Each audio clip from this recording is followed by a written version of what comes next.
عید کی نماز کا طریقہ بھی سن لیجئے۔ عید کی نماز کا طریقہ بھی بالکل آسان ہے۔ سب سے پہلے ہم نیت مان لیں کہ میں 2 رکعت واجب نماز عید الاضحیٰ کی پیچھے اس امام کے 6 زائد تکبیروں کے ساتھ پڑھتا ہوں۔ پھر اس کے بعد امام صاحب تکبیر تحریمہ کہتے ہیں، ہم بھی اللہ اکبر کہہ کر تکبیر تحریمہ باندھ لیں۔ اس کے بعد امام صاحب ثنا پڑھیں گے، ہم بھی ثنا پڑھیں۔ اس کے بعد 3 تکبیرات زوائد ہوتی ہیں، اللہ اکبر، امام صاحب بھی ہاتھ اٹھائیں گے، ہم بھی ہاتھ اٹھائیں گے، پھر اس کے بعد ہاتھ چھوڑ دیں۔ پھر دوسری مرتبہ اللہ اکبر، ہم بھی ہاتھ اٹھائیں، تکبیر کہیں، ہاتھ چھوڑ دیں۔ تیسری تکبیر میں تکبیر کہیں، ہاتھ بھی اٹھائیں، لیکن اب ہاتھ چھوڑنے کی ضرورت نہیں ہے، ہاتھ جو ہے باندھ لیں۔ اس کے بعد امام صاحب سورہ فاتحہ پڑھیں گے، ضم سورہ پڑھیں گے، رکوع اور سجدہ ہوگا۔ البتہ دوسری رکعت میں امام صاحب پہلے قرات کریں گے، اس کے بعد رکوع میں جانے سے پہلے 4 تکبیرات کہیں گے، جن میں 3 تکبیرات زوائد ہوں گی اور 1 رکوع کی تکبیر ہوگی۔ پھر حسب معمول اس طرح نماز ادا کی جائے گی، اس کے بعد خطبہ دعا وغیرہ ہوگی۔ یہ عید کی نماز کا آسان طریقہ ہے۔ محترم سامعین اور ناظرین، اسی طرح گوشت کی تقسیم کے سلسلے میں طریقہ سنت طریقہ یہ ہے کہ گوشت کے 3 حصے کیے جائیں، ایک اپنا حصہ، دوسرا غریبوں کے لیے اور تیسرا اپنے عزیز و اقارب اور رشتہ داروں کے لیے۔ اور اس میں خاص طور پر یہ بات یاد رکھے، اللہ تعالیٰ نے گوشت کی نعمت ہمیں عطا فرمائی، الحمدللہ سال بھر ہم گوشت کھاتے رہتے ہیں، لیکن دیکھنے میں یہ آتا ہے کہ قربانی دینے والے لوگ گوشت کی تقسیم میں صحیح تقسیم نہیں ادا کرتے۔ اپنے لیے اچھا گوشت رکھ لیں گے صاف اور غریبوں کے لیے جو گوشت صحیح نہیں ہے وہ غریبوں کے لیے ہوگا۔ تو یہ تقسیم اللہ کو محبوب نہیں ہے، پسندیدہ نہیں ہے۔ اللہ نے قرآن مجید میں خود بیان فرمایا، لَن يَنَالَ اللَّهَ لُحُومُهَا وَلَا دِمَاؤُهَا وَلَكِنْ يَنَالُهُ التَّقْوَى مِنْكُمْ۔ تمہارا گوشت اور خون ہرگز اللہ کو نہیں پہنچتا، تمہارا تقوی اللہ کو پہنچتا ہے، تمہاری نیت اللہ کو پہنچتی ہے، تمہارا خلوص اللہ کو پہنچتا ہے۔ اس لیے صحیح تقسیم ہونا چاہیے، غریبوں کو گوشت صحیح جو ہے پہنچنا چاہیے۔ تو یہ ہے بقرعید کے چند مسائل یا اس کا پس منظر یا اس کی تاریخ۔ اور اس قربانی دینے کا مقصد کیا ہے؟ قربانی دینے کا مقصد یہ ہے کہ مسلمان کے اندر پوری زندگی گزارنے میں قربانی دینے کا جذبہ پیدا ہوا کہ حضرت ابراہیم علیہ السلام نے فرمایا۔ اور قربانی کرنے کا آسان طریقہ وہ بھی سن لیجیے۔ ویسے مسئلہ یہ ہے جو قربانی دے رہا ہو وہی اپنے ہاتھ سے وہ قربانی دے، وہ دے نہیں سکتا، اس کو تجربہ نہیں ہے، تو دوسرے بھی اس کی طرف سے قربانی کر سکتے ہیں۔ جانور کو قبلہ رخ لٹا دیا جائے، اس کے بعد قرآن مجید کی وہ 2 آیتیں جو مشہور ہیں پڑھی جائے، انی وجہت وجہی للذی فطر السماوات والارض حنیفا وما انا من المشرکین قل ان صلاتی ونسکی ومحیای ومماتی للہ رب العالمین لا شریک لہ وبذالک امرت وانا اول المسلمین۔ پھر بسم اللہ اللہ اکبر کہہ کر جانور کو ذبح کیا جائے۔ لیکن ایک مسئلہ خاص طور پر یاد رکھیں کہ جتنے لوگ جانور کو ہاتھ لگائیں وہ بھی ساتھ میں بسم اللہ اللہ اکبر 1 مرتبہ کہہ لے بہتر ہے۔ اور وہ لوگ جو چھری کو ہاتھ لگا رہے ہیں، کتنے لوگ بھی ہاتھ لگائیں، سب کو بسم اللہ اللہ اکبر پڑھنا ضروری ہے، ورنہ پھر قربانی صحیح نہیں ہو۔ اسی طرح جس وقت قربانی دے رہے ہوں تو جانور کی 4 رگیں کٹنی چاہیے۔ ایک رگ سانس لینے کی ہوتی ہے اور دوسری رگ کھانے اور پینے کی ہوتی ہے۔ اس کے علاوہ اور 2 رگیں شہ رگ کہلاتی ہیں جو خون کے پاس ہونے کے لیے ہوتی ہیں، ان 4 رگوں کا کٹنا ضروری ہے۔ ان میں سے اگر 1 نہ کٹے 3 کٹ جائے تب بھی قربانی ہو جاتی ہے، اگر 2 کٹے اور 2 نہ کٹے تو قربانی نہیں ہوتی، اس کا بھی لحاظ رکھیں۔ اسی طرح مسلمانوں سے یہ بھی گزارش ہے، بہتر یہ ہے کہ جانور ٹھنڈا ہو جائے اس کے بعد چمڑا نکالا جائے۔ ہمارے قریشی حضرات بڑی گڑبڑ کرتے ہیں، جانور کو ٹھنڈا ہونے نہیں دیتے، اس سے پہلے ہی چمڑا نکالنا شروع کر دیتے ہیں۔ یہ مکروہ ہے، بہتر نہیں ہے، اس سے جانور کو ایذا اور تکلیف پہنچتی ہے۔ گزارش یہ ہے کہ اس بات کا خاص خیال رکھیں۔ بہرحال یہ چند باتیں تھی. عید کے موقع پر ایک اور بات بھی یاد آ گئی. یہ گزارش ہے سارے مسلمانوں سے کہ ہندوستان کے حالات میں ہمیں پھونک پھونک کر جو قدم رکھنا ہے. آج کل تو اور بھی احتیاط کی ضرورت ہے. اور ویسے بھی اسلام میں یہ کہا گیا کہ مسلمان وہ ہوتا ہے جو اپنے ہاتھ اور پیر سے کسی اور کو تکلیف نہیں دیتا. المسلم من سلم المسلمون بلسانہ ویدہ، اس کی زبان سے، اس کے ہاتھ سے دوسروں کو ایذا اور تکلیف نہیں ہوتی. تو جب قربانی کر رہے ہوں تو پاکی اور صفائی کا، طہارت کا خوب خیال رکھیں. ایسا نہ ہو کہ ہماری قربانی کی گندگی سے برادران وطن کو تکلیف پہنچ جائے یا وہ فتنے کا سبب اور ذریعہ بن جائے. اگر آپ نے احتیاط نہیں کیا اور کہیں پر آپ کی بے احتیاطی کی وجہ سے فساد کی آگ بھڑک اٹھی، آپ ذمہ دار ہوں گے. اس لیے خدا را احتیاط کیجئے، صفائی کا خاص خیال رکھیے. صفائی آدھا ایمان ہے، الطہور شطر الایمان.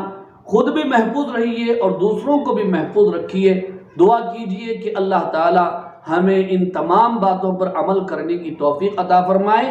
وآخر دعوانا ان الحمد للہ رب العالمین.